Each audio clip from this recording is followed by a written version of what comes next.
Hey guys, recently Slick and I discovered a secret smoke bomb in the Mob of the Dead game files. With our mods, we were able to access it, equip it, and use them. I wanted to look further into the code and see exactly where they put it into the game. I do have that information and will be sharing it with you in a moment. While going through the coding looking for it, I found all kinds of good stuff that I wanted to share with you guys. One thing that I found in the coding were the exact steps it takes to get the upgraded tomahawk, and it is nothing like what I thought it was. And most people that I've encountered while playing Mob of the Dead sort of knew the steps, but no one was really sure, but we did always manage to get it in the end, but exactly how is something that was always a mystery. So in the coding, you can see it lays it all out on exactly what you have to do. I studied the code for a little bit and was able to understand that you have to get 15 kills with a regular tomahawk. It can be during any round and anywhere on the map. And it does not have to be on the bridge. Once you get the 15 kills, like I'm doing here in the cafeteria, you will then hear what they're calling the Easter egg scream. It sounds more like a hissing noise to me. So once that is complete, all you have to do is wait until round 10 and go to the bridge. But you have to be there before the round starts, and you cannot do this before round 10 as specified in the coding. So get to the bridge no earlier than round 10, be there before the round starts, and go a whole round while only killing with the tomahawk, and you only need to get one kill with it. So you could have other teammates shooting and killing with guns, it does not matter. You could stand back in the corner like I'm doing here, throw the tomahawk one time, get one kill, and do nothing the rest of the round. Let your teammates finish the round. You can then leave and finish the steps to get it upgraded by throwing it in the lava pit. You will hear the same hissing scream noise when the round is complete, and also when you throw it in the lava, alerting that you did it right. What is important here is that you have to get the 15 regular kills and hear that hissing like scream sound before you start a whole round on the bridge. I have heard so many different theories while playing with randoms about how to get it upgraded. I hear a lot that you need anywhere from like 30 to 60 kills on the bridge, but all of that is not true at all, and I was surprised to learn that it really was this easy. Other interesting coding about the tomahawk was the damage coding, and that's what you're looking at here. It shows that it kills +1 of the zombie's health, and there is no coding to cap that off and to begin to weaken the weapon. So the upgraded tomahawk will infinitely kill forever and never lose power. Since the makers of this map are making the Shadows of Evil map, let's hope that the sword weapon that we saw in the trailer has the same kind of coding. My guess is that it will, and it will be an infinite killing weapon. Okay, so now about the smoke grenades that Slick and I found. I made a whole video talking about that, and that will be in the description if you guys want to check that out. We were actually able to equip them and use them, and that makes sense when you look at the coding.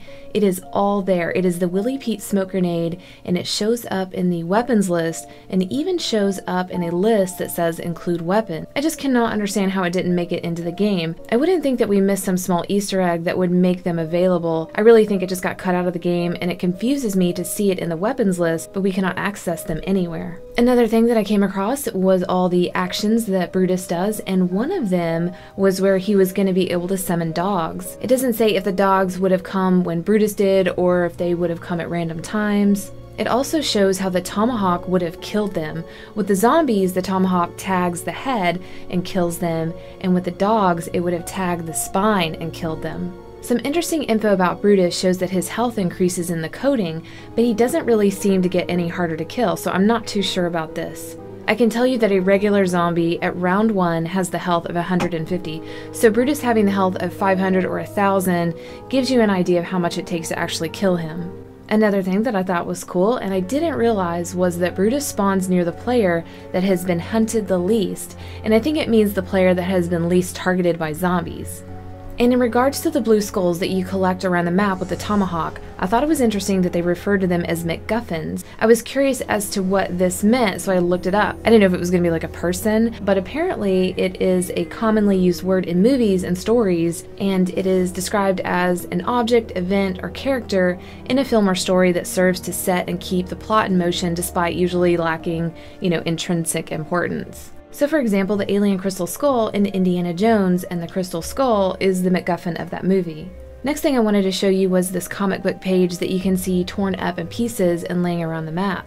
When the pieces are put together, it forms this picture, and the words are from an editor's note saying how bad they think the idea is and how bad the drawing is. It doesn't seem to have any relevance to anything. Not sure if the creators were going to do something with this and then decided not to. In the coding, they do call this picture Icarus, so who knows what that's supposed to mean. Another thing I noticed while looking through the graphic files was the poster that you have to knock off the wall during the part where you get the golden spork. I thought it was interesting that they were calling the poster Spork Caliber in the coding. Don't know what that means, don't know if it's a play on words from like Excalibur, but I would assume so. Another thing I thought was cool was to see the coding about how many kills you have to get in the showers with Asagat to acquire the golden spork. It says you need 50 kills, and this process actually charges the spork and upgrades it.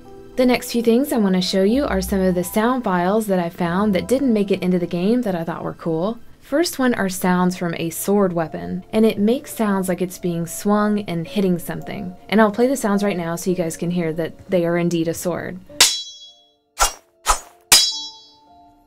Seems like they might have been considering adding a sword for one of the weapons, but my guess is that the tomahawk ended up being what they went with instead. That also got me thinking about the new Shadows of Evil map. The senior executive producer that made Mob of the Dead is also making Shadows of Evil, and there is a sword weapon in Shadows of Evil, so maybe the new sword was from previous ideas that didn't make it into Mob of the Dead. Next sound file that was interesting is the sound of a map being torn off a wall, and I will let you guys hear what that sounds like. There are lots of maps on the walls on Mob of the Dead, and I'm wondering if they were going to have this be part of an Easter egg and reveal something behind the map. I'm pretty sure if there were a map we could rip off a wall, we would know about it by now, so the idea probably got scrapped. Last sound file that I found was for an electric fence, and this is what it sounds like.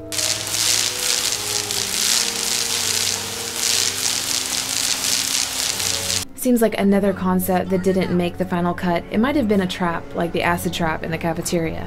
But there was so much more coding that didn't make it into the game and would take me forever to go through. For me, this was the most interesting stuff. I hope you guys enjoyed this, and we'll see you next video.